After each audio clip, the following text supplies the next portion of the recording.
कांच की हांडी बार बार नहीं चढ़ती। ये जो सोच ये लोग रखते हैं ना कि भैया बार बार एक ही पैंतरा आजमा लिया जाएगा। मेरे पार्टी के सांसद मुझे राष्ट्रीय अध्यक्ष चुने जाने पर भी उन्हीं लोगों की सहमति थी। तो जो लोग सोचते हैं कि भैया इस तरीके की सोच या इस तरीके के र्यूमर्स को हवा देकर चिराग पासवान को डरा लिया जाएगा, ये कांच की हांडी बार बार नहीं चढ़ेगी।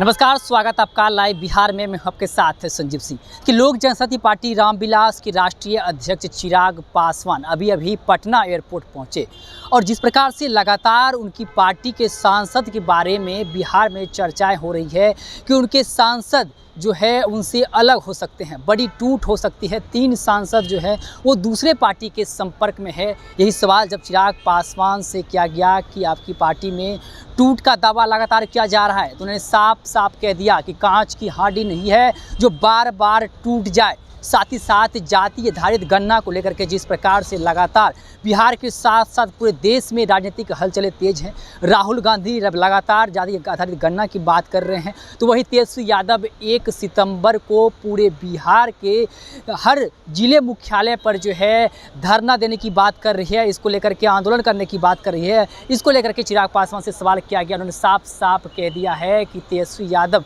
जिस प्रकार से बात करते हैं, धरना देने की बात करते हैं, बिहार में तो जाति आधारित गणना हो गया, लेकिन केंद्र में जहां कांग्रेस की सरकार है या विपक्ष की सरकार है वहां ये लोग गणना क्यों नहीं करवाते हैं। तमाम मसले को लेकर के, हर सवाल को लेकर के क्या कुछ करे चिराग पासवान, पहले आप उनकी बयानों को सुनिए। सबसे पहले पार्टी का राष्ट्रीय अध्यक्ष, लोक जनशक्ति पार्टी रामविलास का राष्ट्रीय अध्यक्ष पद की जिम्मेदारी दूसरी बार मुझे सौंपी गई है। इसके लिए मैं पार्टी के तमाम साथियों का, तमाम कार्यकर्ताओं का धन्यवाद करता हूं और ये विश्वास दिलाता हूं कि अगले 5 सालों में पार्टी को नई ऊंचाइयों तक लेकर जाने की जिम्मेदारी को पूरी ईमानदारी से और पूरी मेहनत से निभाने का काम करूंगा।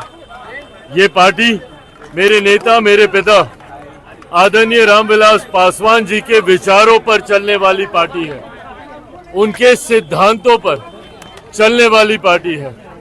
इस पार्टी के राष्ट्रीय अध्यक्ष की पुनः मुझे जिम्मेदारी मिलना मेरे लिए जहां एक तरफ ये हर्ष और गर्व की बात है, तो वहीं ये एक बड़ी जिम्मेदारी भी है और इस जिम्मेदारी को अगले 5 सालों में पूरी ईमानदारी और मेहनत से निभाते हुए पार्टी को नई ऊंचाइयों तक लेकर जाऊंगा।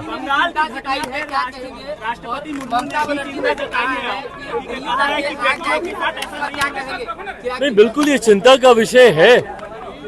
और देखिए, जिस तरीके से जितनी घिनौनी ये घटना है, जिस तरीके से इस घटना को अंजाम दिया गया, ये मानसिकता दर्शाता है कि किस मानसिकता से ग्रस्त वो व्यक्ति था जिसने इस तरीके से, इस बेरहमी से इस घटना को अंजाम दिया। ऐसे लोगों का सभ्य समाज में कहीं पर भी कोई स्थान नहीं है और इन लोगों के ऊपर सख्त से सख्त कार्रवाई होनी चाहिए। हमारी देश की राष्ट्रपति महामहिम तक जब खुद ऐसी घटना के ऊपर चिंता व्यक्त करती हैं, तो ऐसे में उन सरकारों की जिम्मेदारी बढ़ जाती है जिन सरकारों में इस तरीके की घटना को अंजाम दिया जाता है। और ये भी समझने की जरूरत है कि भाई जिस व्यक्ति ने इस घटना को अंजाम दिया वो व्यक्ति कहीं ना कहीं सरकारी व्यवस्था का हिस्सा बना हुआ था, जिसकी वजह से उसे इजी एक्सेस था सरकारी डिपार्टमेंट्स में आने जाने का। अगर ऐसी व्यवस्था अगर आप किसी व्यक्ति को दे रहे हैं और सरकार का संरक्षण ऐसे व्यक्ति को मिल रहा है, तो एक चिंता की बात है। आज की तारीख में कई ऐसे राजनीतिक दल हैं जो अपने पॉलिटिकल कैडर को सरकारी व्यवस्था का हिस्सा बनाने के लिए अलग अलग योजनाओं का इस्तेमाल करते हैं। दिल्ली में आम आदमी पार्टी को देख लीजिए, कुछ समय पूर्व तो उन्होंने अपने पॉलिटिकल कैडर को सरकारी व्यवस्था का हिस्सा बनाने के लिए पुलिस तक जैसी व्यवस्था में उनको शामिल करने जैसी योजनाएं बनाई थी।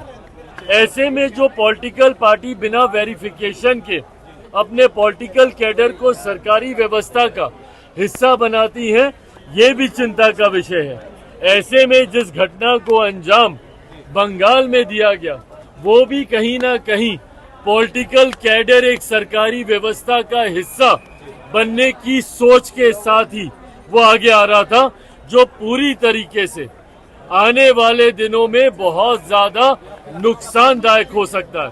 तो पॉलिटिकल पार्टियों को ये भी सोचना चाहिए कि भाई जब आप उनको सरकारी व्यवस्था का आप हिस्सा बना रहे हैं तो क्या उससे पहले उनका पूरा वेरिफिकेशन किया गया है, और अगर नहीं किया गया तभी ऐसी घटनाओं को अंजाम दिया जाता है।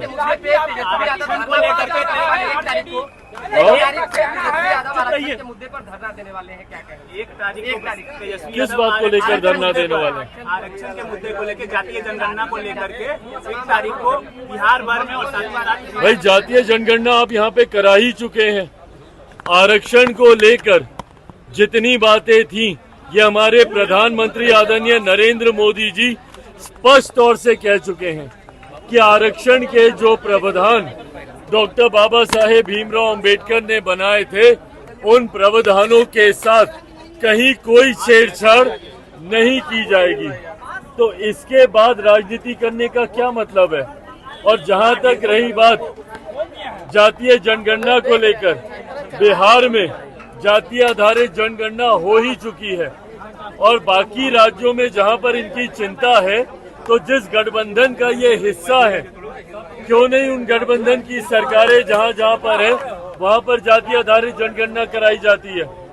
क्यों नहीं जहां पे इंडिया अलायंस की सरकारें हैं, जहां पर कांग्रेस की सरकारें हैं या इनके समर्थन वाली सरकारें हैं, क्यों नहीं वहां पे जातीय आधारित जनगणना ये लोग कराते हैं? तो उसके लिए बिहार में धरना देकर क्या मतलब है? आप कहेंगे कुछ, करेंगे कुछ, और बिना मतलब इन बातों पर राजनीति करेंगे, ये उचित बात नहीं है। अगर बंगाल जलेगा तो आसाम, बिहार और दिल्ली भी जलेगा। ममता बनर्जी कह रही है कि अगर बंगाल जलेगा तो आसाम, बिहार और दिल्ली भी जलेगी। ऐसे शब्द एक राज्य के मुख्यमंत्री को शोभा नहीं देते।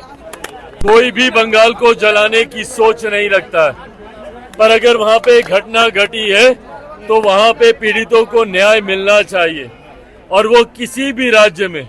मैं इस बात का पक्षधर हूँ, देश के किसी एक भी कोने में महिलाओं के साथ अगर इस तरीके की घटना घटती है तो जल्द से जल्द दोषियों पर कड़ी से कड़ी कार्रवाई होनी चाहिए। पर अगर वहाँ पे घटना घटी है तो वहाँ पे पीड़ितों को न्याय मिलना चाहिए, और वो किसी भी राज्य में। मैं इस बात का पक्षधर हूँ, देश के किसी एक भी कोने में महिलाओं के साथ अगर इस तरीके की घटना घटती है तो जल्द से जल्द दोषियों पर कड़ी से कड़ी कार्रवाई होनी चाहिए। पर अगर आप उस बात का उदाहरण लेकर देश को जलाने की सोच अगर कोई राज्य का मुख्यमंत्री रखता है तो इससे ज्यादा शर्मनाक और कोई बात नहीं। पार्टी में टूट की बात हो रही है, विपक्ष कह रहा है आपके पार्टी में टूट होने वाली है, कई नेता भाजपा के संपर्क में है। भाई सुनिए ना, कांच की हांडी बार बार नहीं चढ़ती। ये जो सोच ये लोग रखते हैं ना कि भैया बार बार एक ही पैंतरा आजमा लिया जाएगा, मेरे पार्टी के सांसद खुद इस बात का स्पष्टीकरण दे चुके हैं। हर कार्यक्रम में मुझे राष्ट्रीय अध्यक्ष चुने जाने पर भी उन्हीं लोगों की सहमति थी। तो जो लोग सोचते हैं कि भैया इस तरीके की सोच या इस तरीके के र्यूमर्स को हवा देकर चिराग पासवान को डरा लिया जाएगा, ये कांच की हांडी बार बार नहीं चढ़ेगी।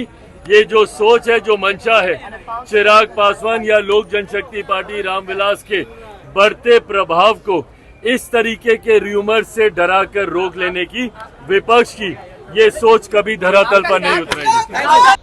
तो आपने सुना कि साफ तौर पे लोक जनशक्ति पार्टी रामविलास के राष्ट्रीय अध्यक्ष चिराग पासवान ये कहते नजर आ रहे हैं कि हमारी पार्टी के को लेकर के जो टूट की जो खबर चल रही है, टूट की जो बात कर रहे हैं, पहले उनको अपने अंदर झांक के देखना चाहिए। और साथ ही तो उन्होंने कहा कि कांच की हांडी नहीं है जो बार बार टूट जाए। इस साथ ही साथ जाते धारे गन्ना को लेकर कहा कि पहले विपक्ष की जहां पर सरकार है, दूसरे राज्य में वहां पर पहले गन्ना करवाए, फिर इसके बाद बिहार की बात करें। बिहार में हम लोगों ने जातीय धारे गन्ना करवा लिया है, तो बिहार की चिंता ये लोग नहीं करें। क्या कुछ कर रहे थे चिराग पासवान, आप भी सुन रहे थे। आप भी अपनी राय प्रतिक्रिया कमेंट बॉक्स के माध्यम दे सकते हैं। आप देख रहे थे लाइव बिहार। बहुत बहुत